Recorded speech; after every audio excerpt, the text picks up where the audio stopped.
মালয়েশিয়ার ক্ষেত্রে আমাদের তাৎপর্যপূর্ণ অগ্রগতি হয়েছে। গ্র্যাজুয়েশন করার পর ওনারা 1-2 বছর ওখানে চাকরি করার সুযোগ পাবেন। এইভাবে যারা চাকরি করার সুযোগ পায় তারা ভালো পারফরমেন্স দেখালেও ওখানে দীর্ঘমেয়াদে চাকরির সুযোগ পায়। আমরা গত 1 বছরে 10,15,000 কর্মী পাঠিয়েছি।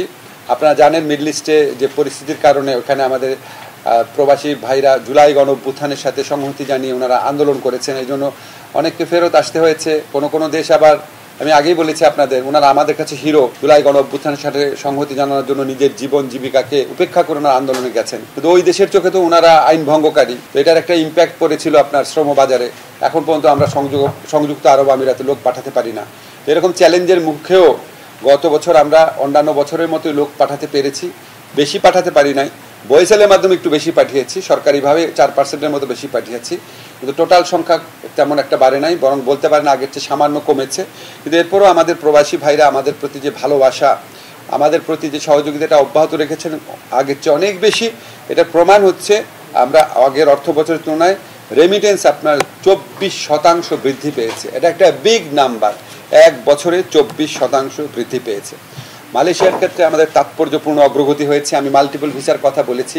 আমরা লাস্ট যে সফরে গিয়েছিলাম মাননীয় প্রধান উপদেষ্টার নেতৃত্বে, সেখানে ওনারা আমাদেরকে প্রতিশ্রুতি দিয়েছেন যে আপনার গ্র্যাজুয়েট প্লাস একটা ভিসার ব্যবস্থা করবেন। গ্র্যাজুয়েট প্লাস কনসেপ্টটা হচ্ছে ওখানে যারা গ্র্যাজুয়েশন করতে যাবে বাংলাদেশের ছাত্রছাত্রীরা, গ্র্যাজুয়েশন করার পর ওনারা 1-2 বছর ওখানে চাকরি করার সুযোগ পাবেন। এইভাবে যারা চাকরি করার সুযোগ পায় তারা ভালো পারফরমেন্স দেখালেও ওখানে দীর্ঘমেয়াদে চাকরির সুযোগ পায়। এবং এই সুবিধাটা অল্প কয়েকটা দেশকে মালয়েশিয়ান সরকার দেয়।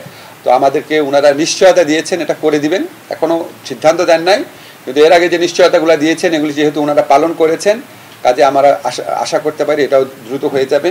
মালয়েশিয়ার যে আপনার প্রধানমন্ত্রী আছেন উনি আমাদের প্রধান উপদেষ্টাকে অত্যন্ত সম্মান করেন, উনির বন্ধু ওনারা। উনি, আমার মনে আছে আমরা যখন ফিরে আসব, মানে ফিরে আসার সময় লাউঞ্জে যখন স্যার একটু ওয়েট করছিলাম জাস্ট 5-10 মিনিট, এর মধ্যে উনি মালয়েশিয়ার প্রধানমন্ত্রী আবার ফোন করলেন।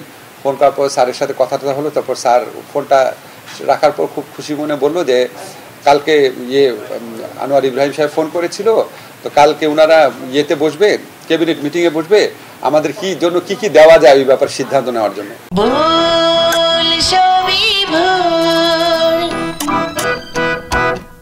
তো এইসব জেস্টার থেকে আমরা বুঝতে পারি যে ইনশাল্লাহ গ্র্যাজুয়েট প্লাসও আমরা পেয়ে যাব।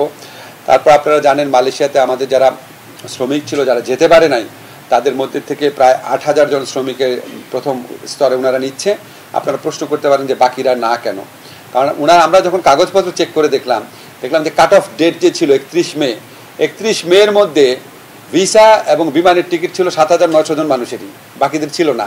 তো তারা এন্টাইটেল না, কারণ ওনার তো ভিসা ছিল না। উনি তো বলতে পারে না যে তোমরা কাট অফ ডেট দিছো দেখে আমরা যেতে পারি নাই। তাদের নিজেদেরই ভিসা ছিল না, প্লেনের টিকিট ছিল না, ফলে তাদের যাওয়ার ব্যাপারে আমরা অতটা অগ্রগতি করতে পারিনি।